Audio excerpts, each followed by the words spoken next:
Okay, I'm going on Discord now.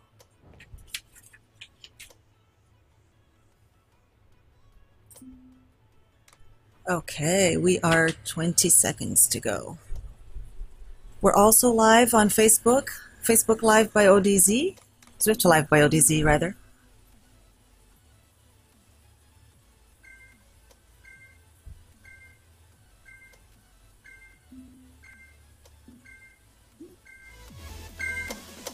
Welcome everyone. We roll easy.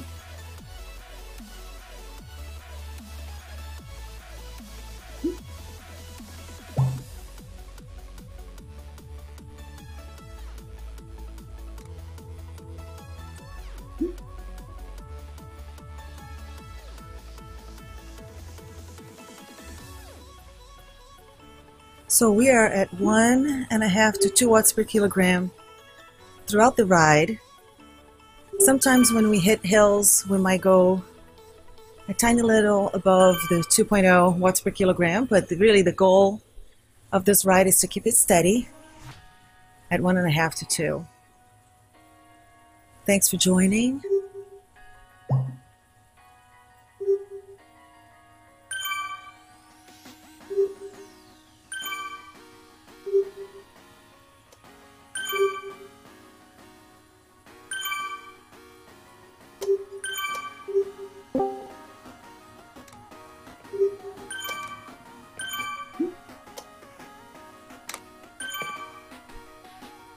Ride on!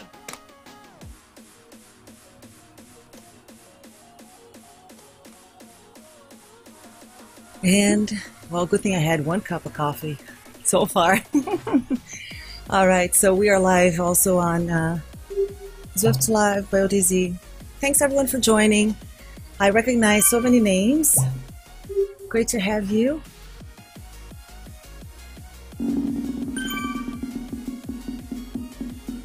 So as usual, this ride happens every Monday at 7 US Eastern Time, 7:05 in the morning.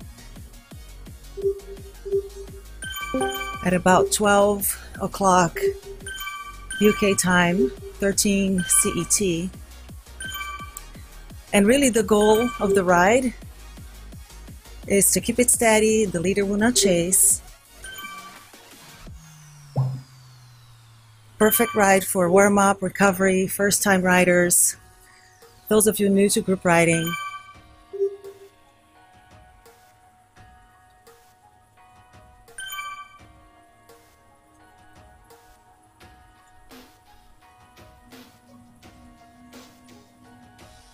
And as usual, we talk about different things, either Zwift related or simply cycling related.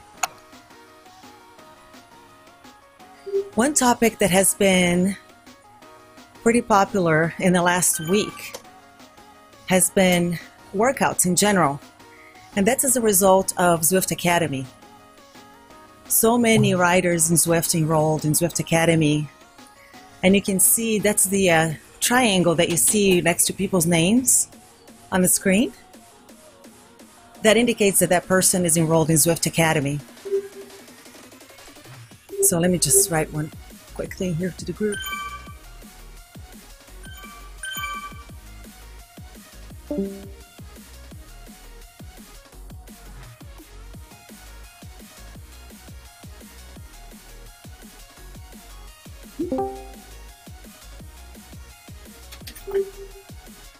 So as a result of so many people enrolled in Zwift Academy,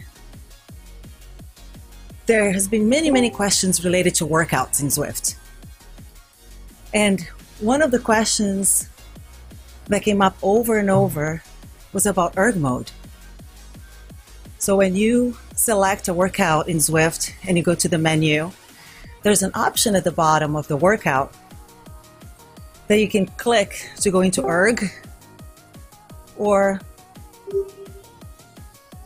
leave erg off. So should you use erg mode for workouts, yes or no?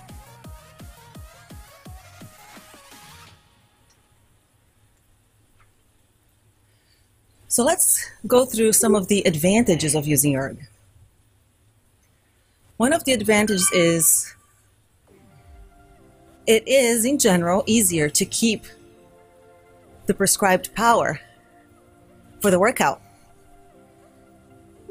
In theory, you're able to maintain your power exactly on target because that's what erg does. It controls the resistance on your trainer such that regardless of how hard you're pedaling, the resistance will adjust automatically to put you at exactly where you need to be for the power on the interval. So that's one good thing about it. But there's downsides to that too, and I'll get into it.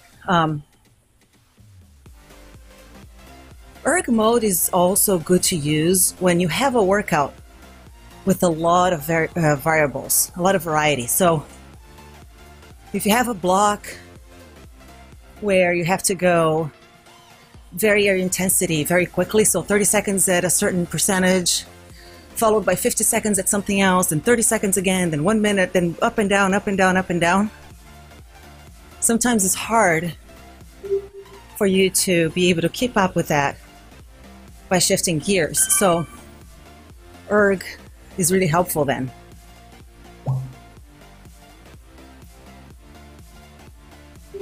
So how many of you like to use erg in your workouts?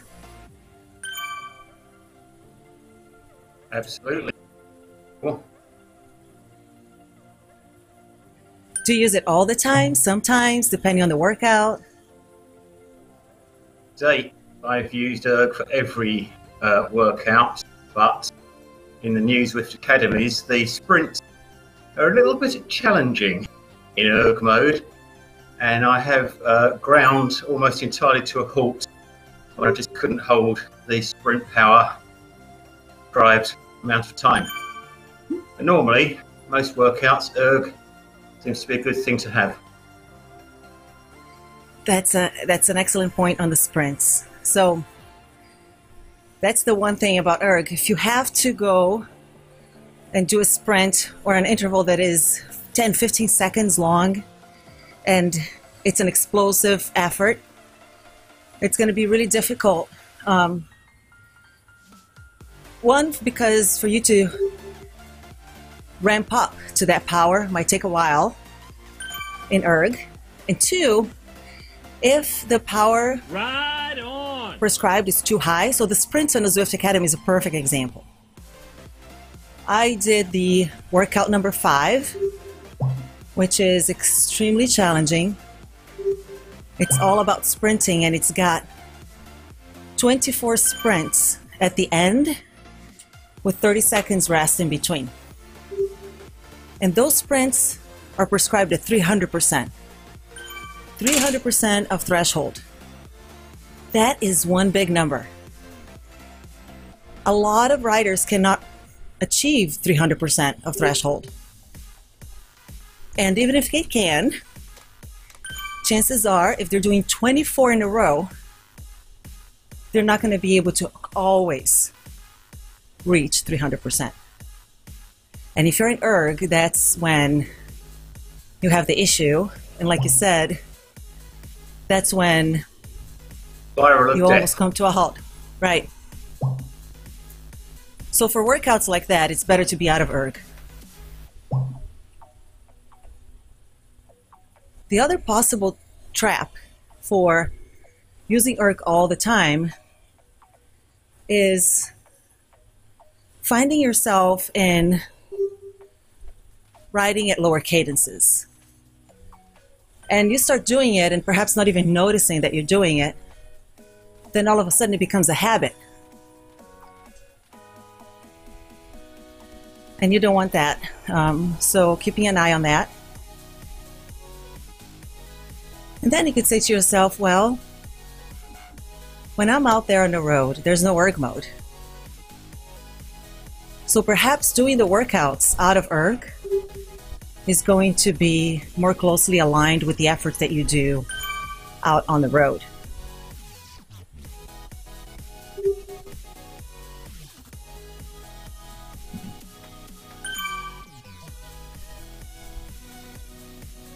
So being out on the road and learning to control the power, learning to keep the power steady.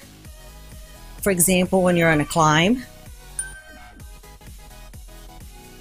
and practicing that on your own. So being out of erg can be helpful from that perspective. No, my preference is out. I rarely do a workout in erg mode. But that's just me. And then, like I said, if the workout has too many variables, then without sprints, then I'll do that.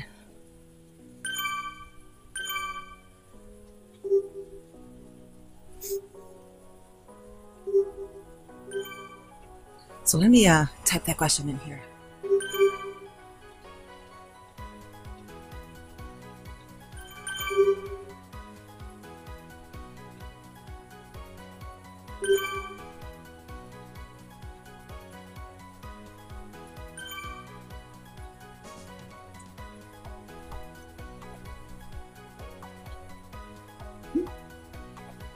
Any other comments on erg or thoughts?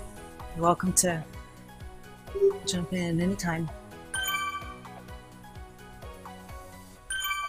It seems like we're in London every Monday. The thing I find about erg mode is that I favour is like a self-select cadence. There's only a few workouts that generally demand a specific cadence. So I like to pedal as fast as I like, and I haven't got to worry about changing gears. I just keep on cranking out my 95 RPM, and it just takes care of everything else. And I can check emails or do something else, and I'm still getting the workout. See, I mean, it's not something over threshold, which is challenging me. Right. Yeah. Yep, I can see that. And I hate cadence drills. Absolutely despise them. You know, they are good for you. It's like that bad medicine, doing the cadence. I was doing workout too. I've only done the FTP test and the second workout so far, Zwift Academy. And that second workout with a 67 RPM, high power, or whatever it was now, on the low power, 110 or something for sort of 140 watts. That's weird. Don't like it. Yeah. Yeah, if you're not used to it, sure. Well, yeah, I found I got you during the workout. I mean, I did adapt, but it's not very natural.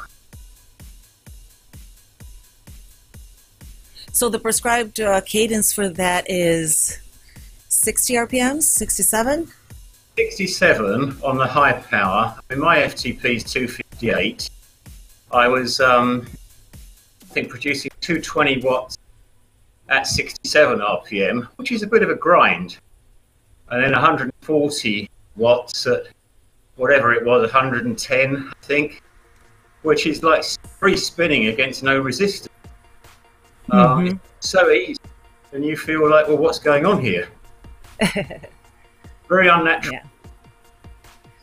Yeah, you're simulating climbs. If you have a long, steady climb, that's where those low RPMs come in handy. I've climbed up Glandon at 30 RPM. In real life, it's been a bitch. You know, in real life, yeah, in real life, you want to keep high RPMs even on the climbs, just because, if you can, right, depending on how steep it is, because it really saves the legs. Yeah, it saves the legs. You're using gears.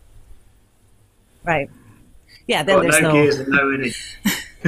Then you just do what you need to, right? Yeah, exactly. Survival.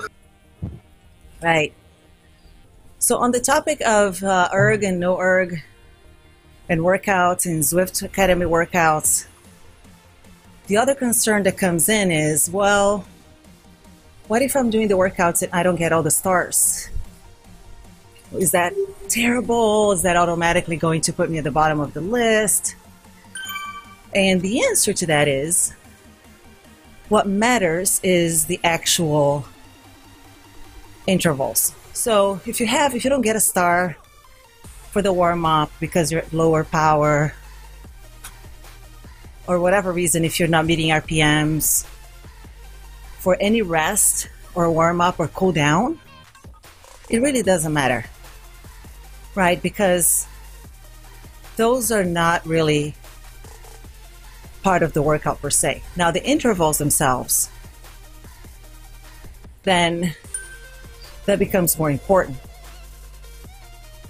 But is everybody always going to get all the stars? No. Unless their FTP is lower, somebody tested and their FTP is lower than what it really is, and the workouts are quote-unquote easy, then they'll be able to get all the stars. Unless also they're doing sprints at 300%. I don't think anyone will get all the stars on those sprints. So don't worry about it. Do the best that you can.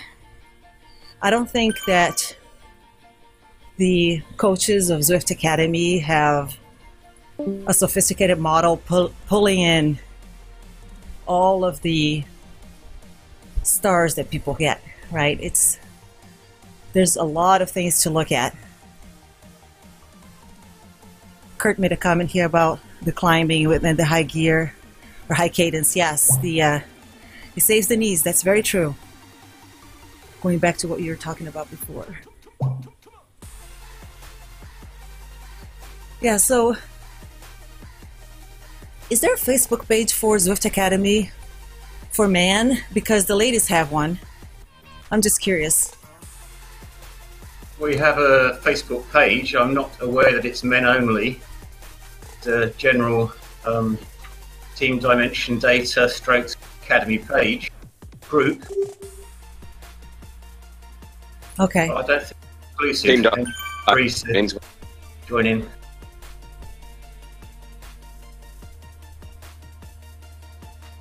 Because I can speak to the latest page, and so the erg and no erg and the stars are big concerns. It's been coming up many, many times a day. So the men talk about erg mode for sprints, and we really wish that the workouts would maybe have erg enabled for the regular parts of the workout and then disable it for the sprint. Because it can obviously be done because the FTP test allows erg while you warm up, disables erg for the test, and so it can be done in the workouts, and people would love it if the Zwift Academy workouts followed the same kind of thing. And you know, your warm up and relatively easy segments were erg controlled, and then disable it. Or you know, if we could have a manual keyboard shortcut, switch erg on and off for a workout, that would make so much sense. It's just not there as an option. So it's all or nothing. Erg all the way, or no erg. Yeah. So, and I guess it's not something you can manually change either in the middle of the workout. Not that you would want to, because There's another thing with the men's workouts. Apparently, there's a big difference in a couple of the workouts between the PC Mac version and the iOS version. I heard about that. So I think some of them is 2 times 15 versus 3 times 15, for example, right? Yeah, and a couple of the sprint ones, I think the PC version are extremely high levels to sprint at repeatedly compared to the iOS version, which was much more attainable. Mm-hmm. I know Zwift is aware of that. At least we got feedback on the ladies' Facebook group. And, you know, it goes back to, at the end of the day, the coaches would be looking at maximum power. Really hard to get at 300% many times in a row. And it's a combination of things. that they'll take into account. So even though the workouts are different, which by the way is really odd, right? Maybe, well, I don't know technology enough to be able to understand why the same workout would show up differently in two different operating systems. It beggars belief, frankly. I worked for years in software development, no longer, but I mean, it's madness that they're not driven by the same data for the workouts. Beggars belief. Yeah. So maybe they'll get that will get addressed.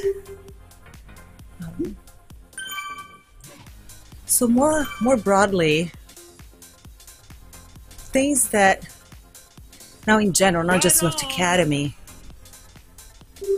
but if you work with a coach, or if you're thinking about working with a coach, some of the things that, there's things that your coach cares about and things that your coach really doesn't care as much about. So just to provide some perspective, some of the things that are not as important. If you go fast on an easy day, sometimes it's hard for the athlete who trains with power and does structured workouts to go out on an easy day and have their ride be at a much slower mile or kilometer per hour than they're used to. And of course, some people care about what shows up on Strava too. But at the end of the day, really, those easy days are supposed to be easy. It's important to have those in there. So going fast on an easy day is not a good idea. And then if you have some workouts that you missed here and there, or a workout here and there that you didn't get the equivalent of all the stars. Yeah, that's right, Kirsten. Strava or it didn't happen, right? How about digressing a little bit? How about Strava's recent advertising campaign saying that, we show what's happening. The it's truth, real. The whole truth, and nothing but the truth. Right. Right, there's no faking it, no staging. I do have pictures of my puppy. What's that? I use Strava for me. I mean, any notes I put into my workouts or rides are for my benefit, really. Right. It's not what other people think. As long as I beat other club members, that's all. Yeah, that's the fun thing about Strava, having people that you're used to riding with and seeing what they're up to. A joke here and there.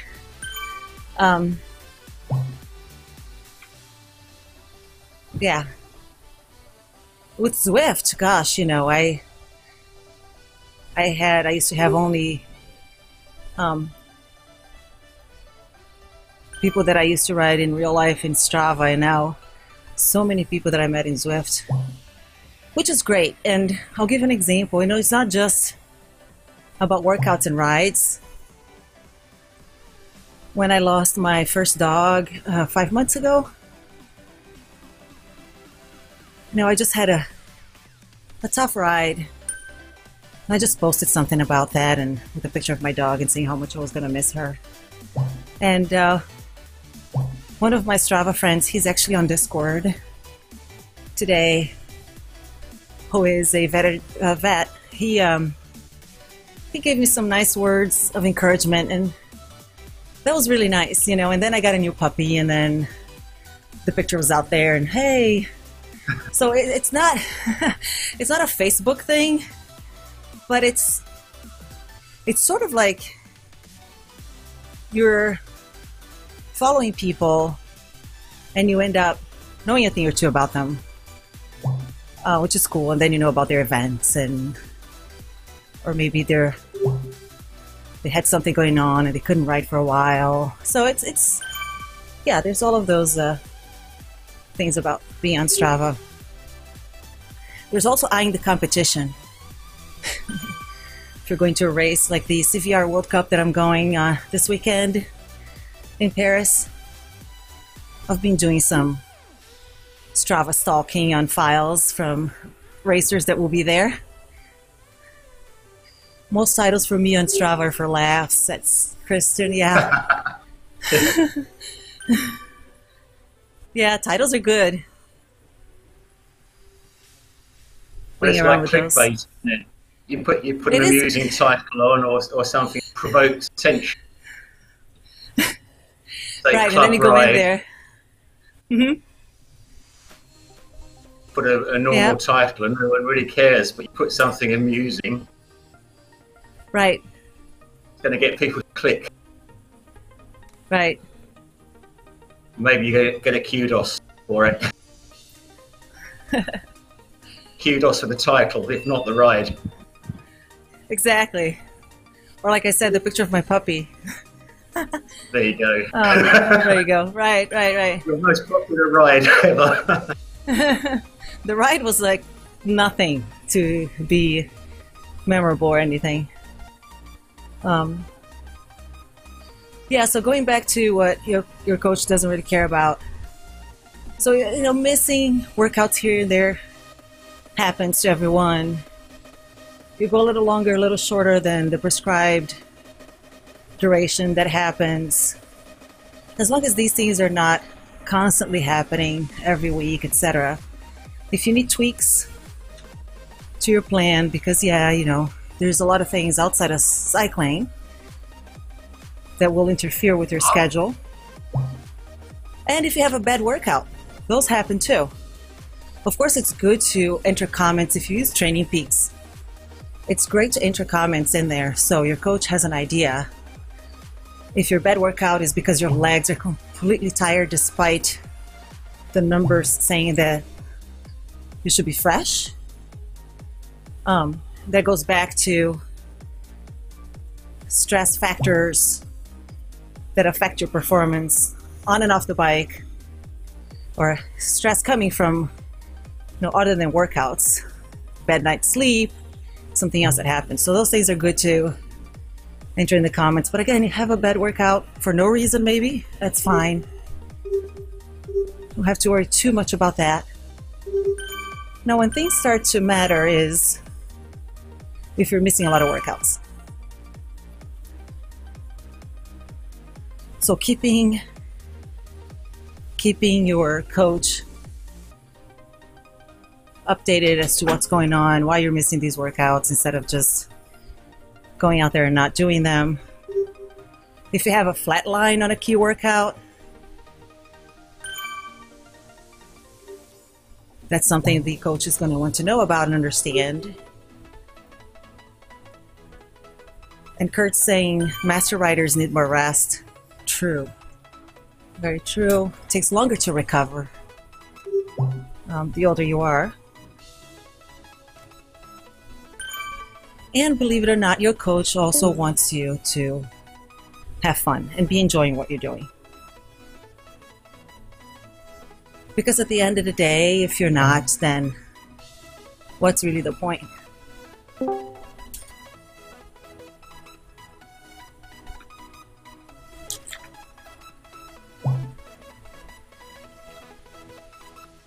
And this is the time of the year when events or key events are behind us for the most part. So if you participate in events, chances are you've done yours for the season. You build up to it.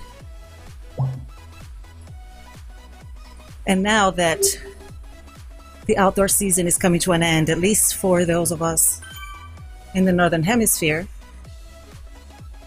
you have all this fitness that you've built that you're carrying with you. So how can you use some of that before you go into maintenance mode in the winter? What could you do with what you've built? Any ideas?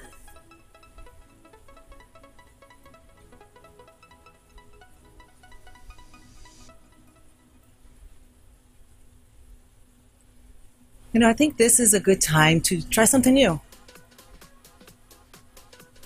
You don't have to worry so much about deviating a little bit from your plan. Like I said, you built up to your main event. Why not go out and try something new? Maybe you want to try cyclocross. Kirsten, that's why I'm here. Ideas. Yeah, so maybe you could go out and do a gravel ride, cyclocross. If you're not sure, if you've never done it, you don't know if you want to do it, you could rent a bike, a cyclocross bike. See if you like it.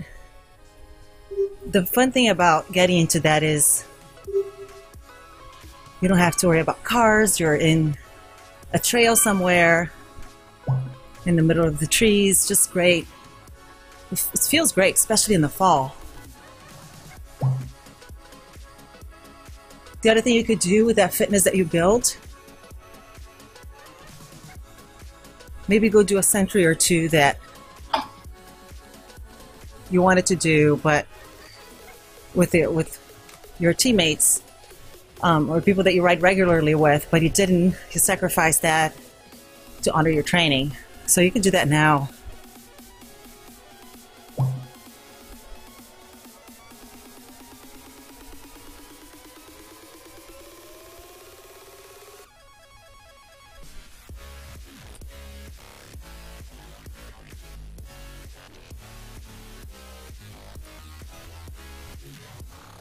The other thing to think about at the end of the season is to keep motivation. You could start thinking about the next season and events that you want to do next year.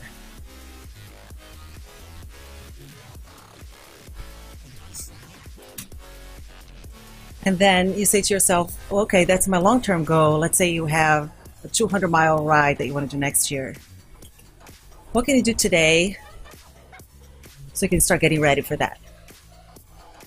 Right, so whatever that might be, maybe you want to increase your FTP, so you start working on FTP builder workouts to keep you motivated. Or you can also jump in on Zwift and try all the rides and races you haven't done if you've been wanting to.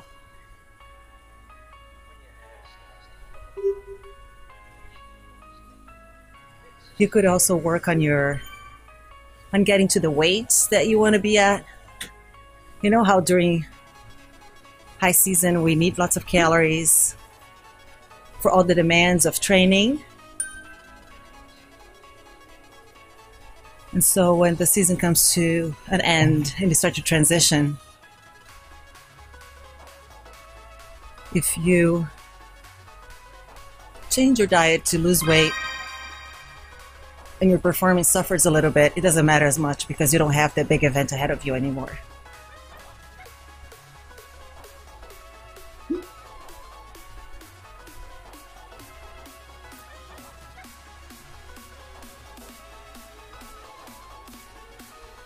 And there's working on your weaknesses,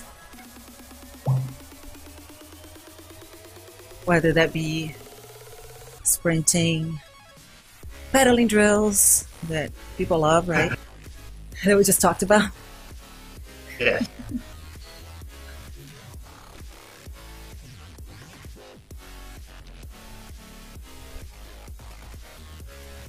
Chocolate, though. Tragedy. Yeah.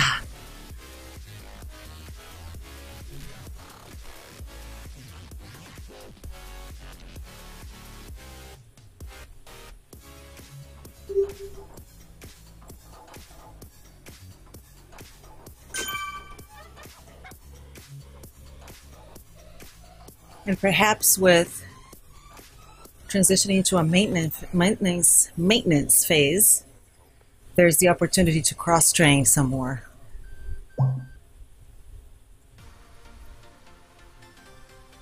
In the topic of working on certain things, there's the training your brain part, because of course we know as cyclists, it's not only, or as athletes really, not only about pushing power, but having the mental fortitude to do the things that we do. And speaking of that, we're going to have a special guest here next Monday. He is a sports psychologist, an active member of Zwift as well. Be on the lookout for that.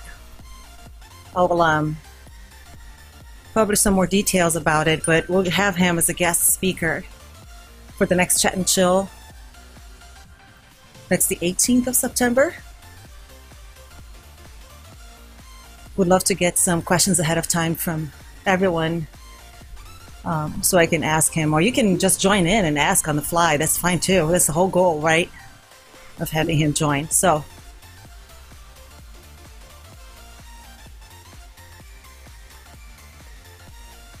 then we'll talk a lot more about training your brain.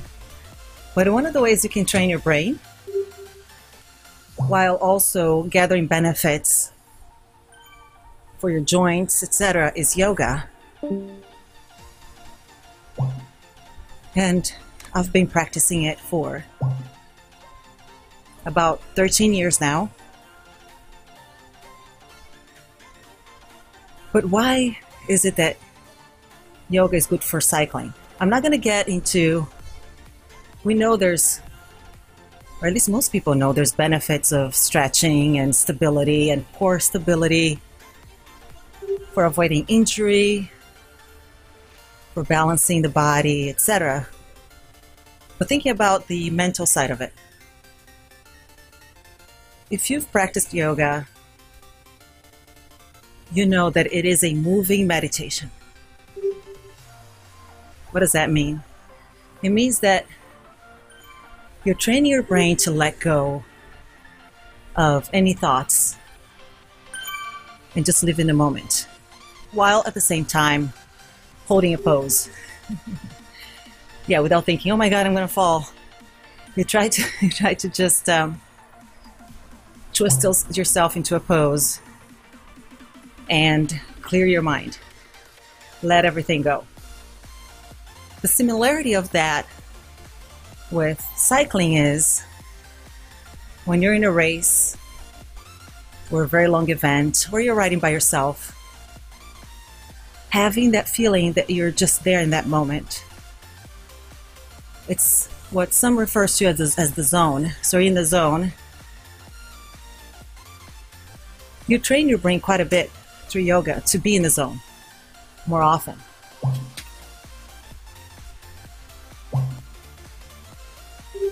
Does anyone practice yoga?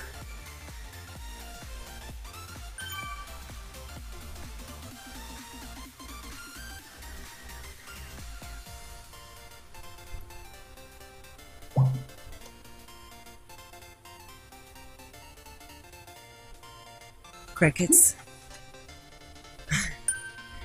Bueller. Anyone? Okay. I don't practice yoga, but I sure need to.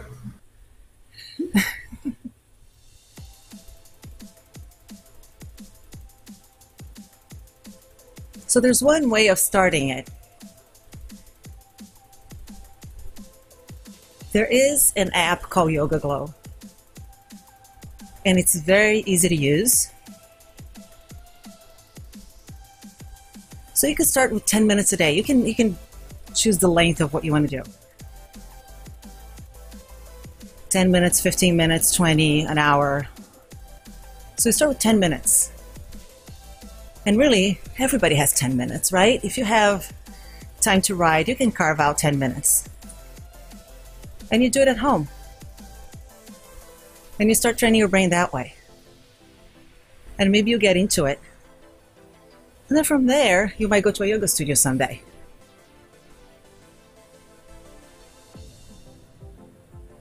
So it is as physical as it is mentally beneficial.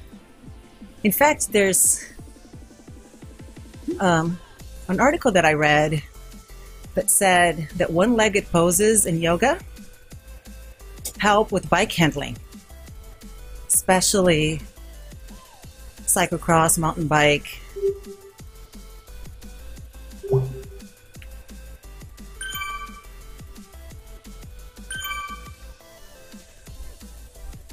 So those can really help with the mindset for cycling events, for competing, for training.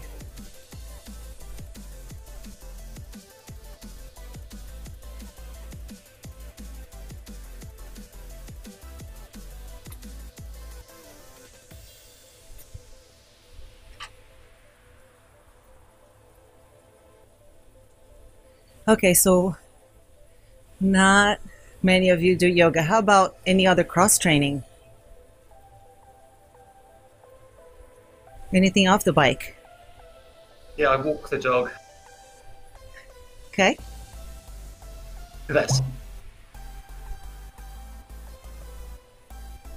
In the words of my sports physician, walking is the best exercise for the body just because we were meant to do that. So there you go.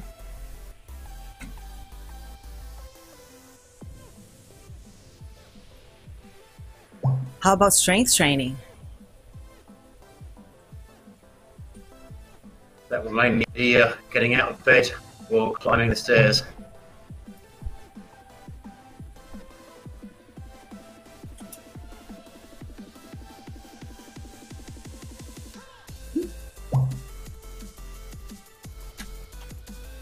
So the question then to the group, with or without weights, you can use your own body weight for strength. Another should, but don't, yeah. Water rowing at home. That's good. Kurt, okay.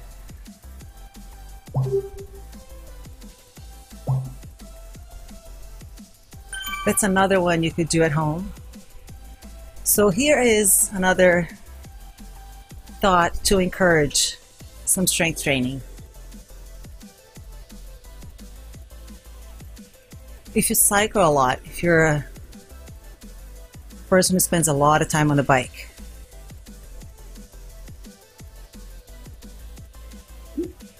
and you don't do strength training,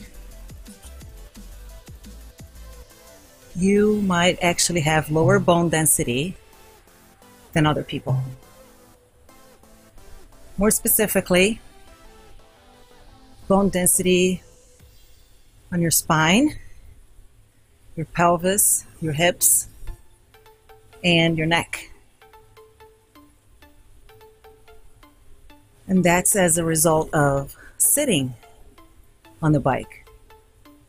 Yes, you're working your legs, etc., but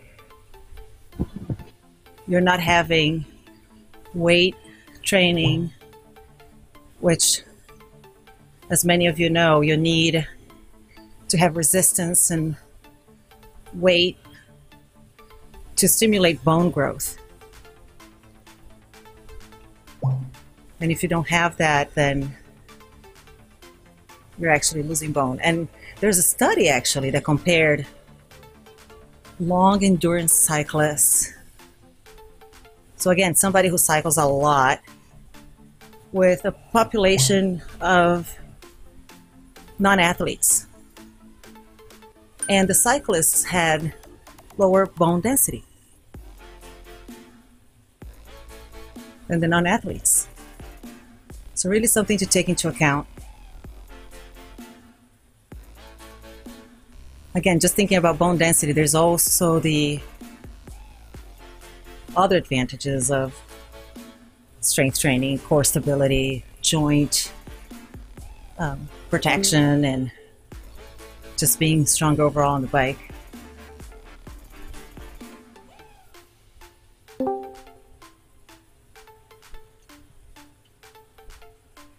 Again, easier said, right? We can sit and read all about the stuff, but how practical is it in real life with all the stuff that we've got going on?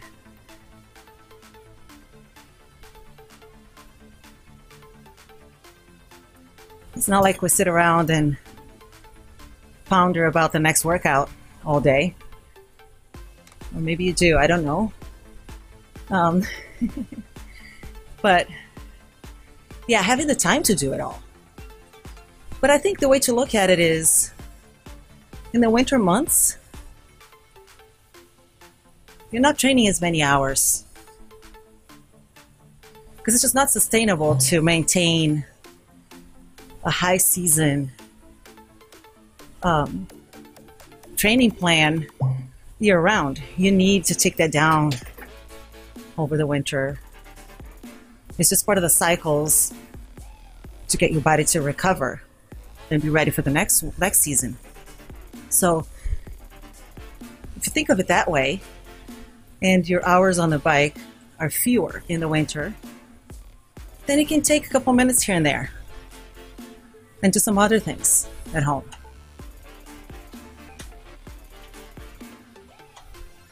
And again, you start with 10 minutes. 10 minutes 3 times a week. It's not a huge commitment. It will make a difference. And then you're going to find out that once you're there at it, doing it for 10 minutes, you might just do one more push-up or one more minute of plank. Before you know it, you're 20 minutes, 30 minutes.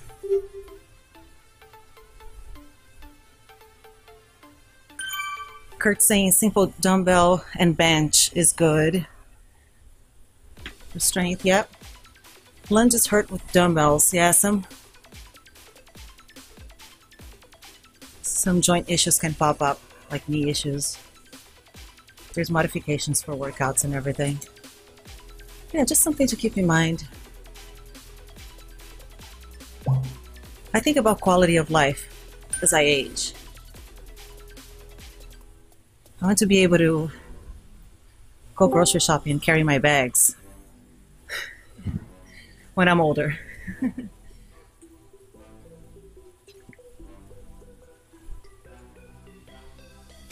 And that's where the word functional training comes from. Training to be functional in everyday life as you age. Because as you think of it, even going to the bathroom is a squat, right? So might as well have those muscles ready.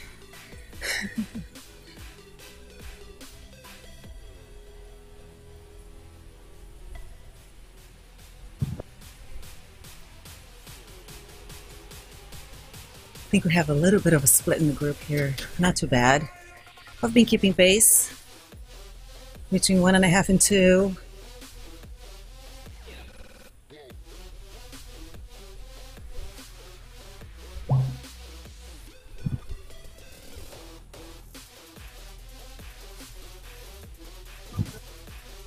So how many workouts are people doing at Zwift Academy every week? 1, 2? I know there's the group rides you have to do. How about the workouts? How are you spacing them?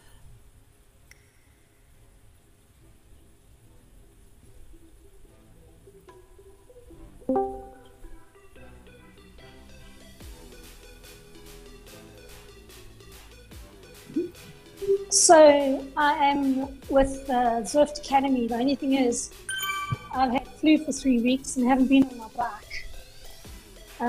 So I think I'm just going to take it easy. I've got a 94-kilometer race in November, and I've lost most of my power and strength. So I think I'll probably just forget about ZA and just do it next year. Mm-hmm. So you said you injured your back? I've had flu, so influenza for the last 3 weeks. Oh my gosh. Yeah. Oh, that's hard. Yeah, you have to take it easy. Make sure you're recovering. That's a bummer. It happens though. It is, but there's always next year. I was really looking forward to it, but there's always other times. Right. Well, see how that goes though. There's still 4 weeks left.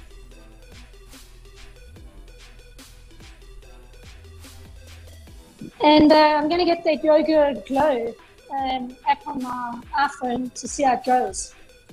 Mm-hmm.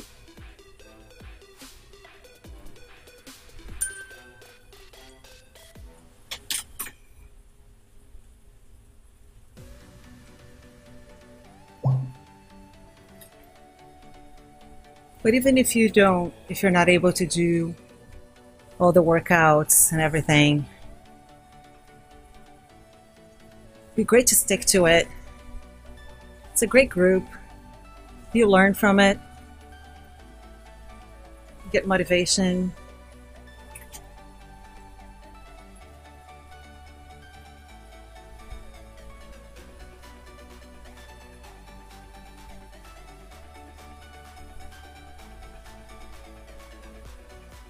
Because I have this race coming up at the end of the week, I haven't been doing the workouts yet. I've been following my training plan. I have done one workout, the one with the sprints that I mentioned, the 24 sprints at the end, workout number 5. But then I'll be probably doing 2 a week starting next week. You must be excited for the weekend. I hope it's going to be live. Thank you. Yeah, I'm very excited. There will be live streaming. They'll have cameras showing our suffering. Yeah, it's not going to look pretty, but I'm really looking forward to the experience. I'm by no means the strongest person there. But yeah, the experience is what counts, and meeting so many people from Zwift will be a ton of fun. Thank you, everyone.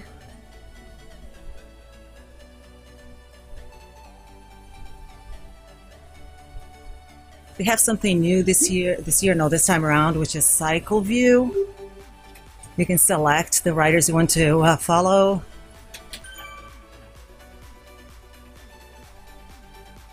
I find that it's becoming more and more, I don't know if sophisticated is the word, but it's growing. It's something that the CPR World Cup started not too long ago, and it's developing pretty quickly. It's that idea of esports. How people even, with the video game component to it.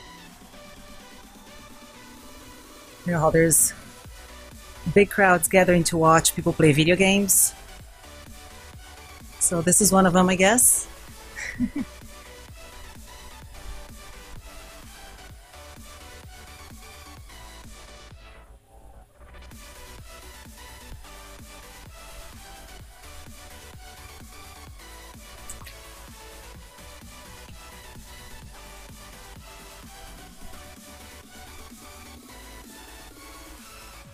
The group rides for Zwift Academy have been pretty big.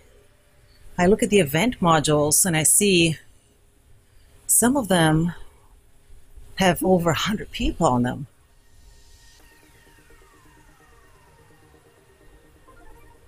The velodrome is the start and finish of the PBP, says Connie. What's the PBP? Oh, sorry, I'm not familiar with that.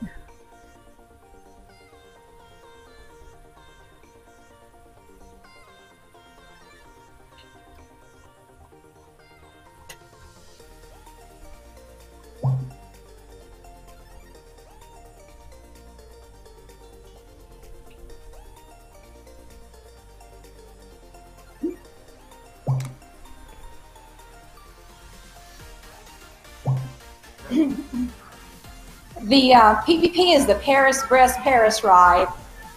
Oh, okay. That's a very famous and very traditional ride, isn't it? How long is it, do you know? I think we talked about it a week or 1,200 miles. I think we talked about it maybe 1 or 2 weeks ago about this. Somebody who joined this ride was doing it. I just couldn't remember how long it was. Wow. Hit it. It's not 1,200 miles, it's 1,200 kilometers, sorry. Okay. It's still pretty long.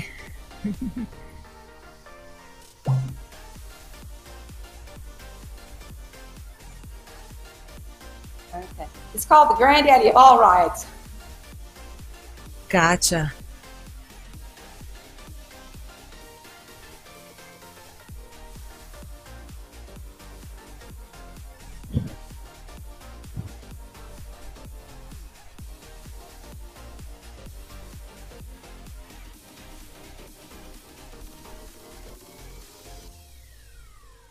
Just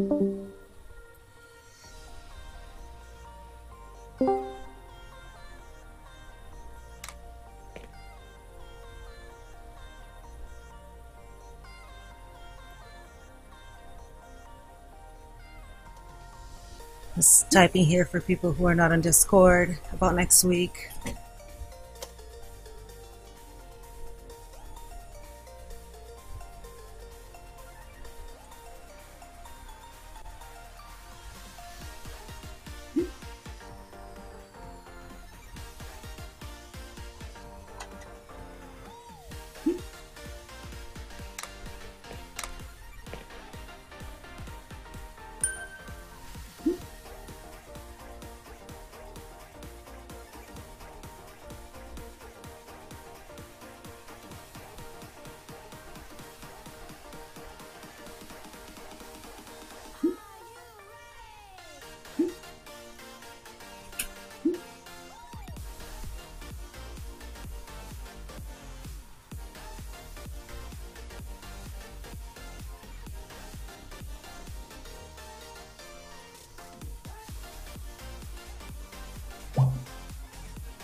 Joining. Thanks everyone for joining. Lots going on this week. Lots of ODZ rides. You can check the team calendar. Also be leading the Zwift Academy sprint workout tomorrow, midday US time.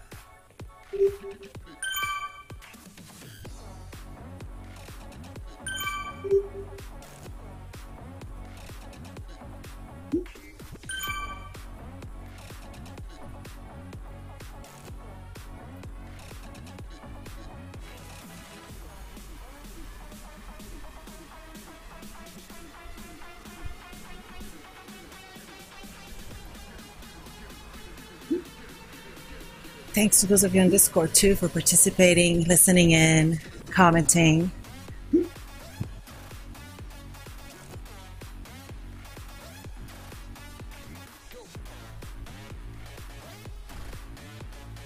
Fight in Paris. Thanks, Z. I will. It's going to be great for carb loading.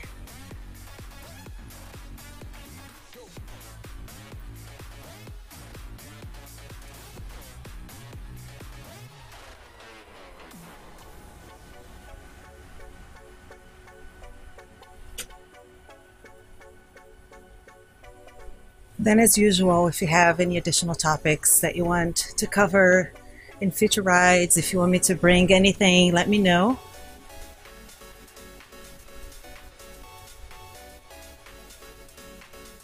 I will post some links to some of the things we talked about if you're interested in reading further about it.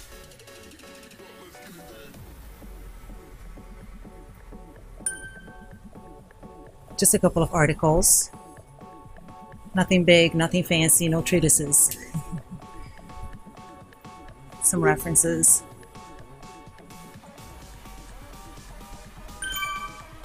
Really appreciate participation. Thank you so much for joining.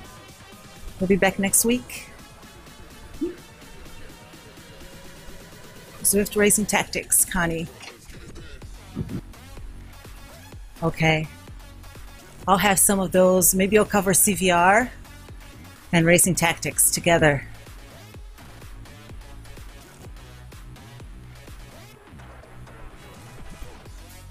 Sounds good.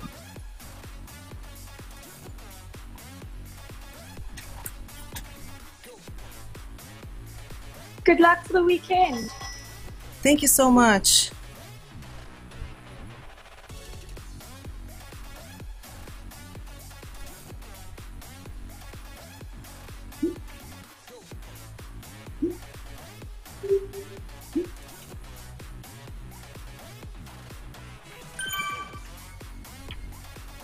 Bye, everyone.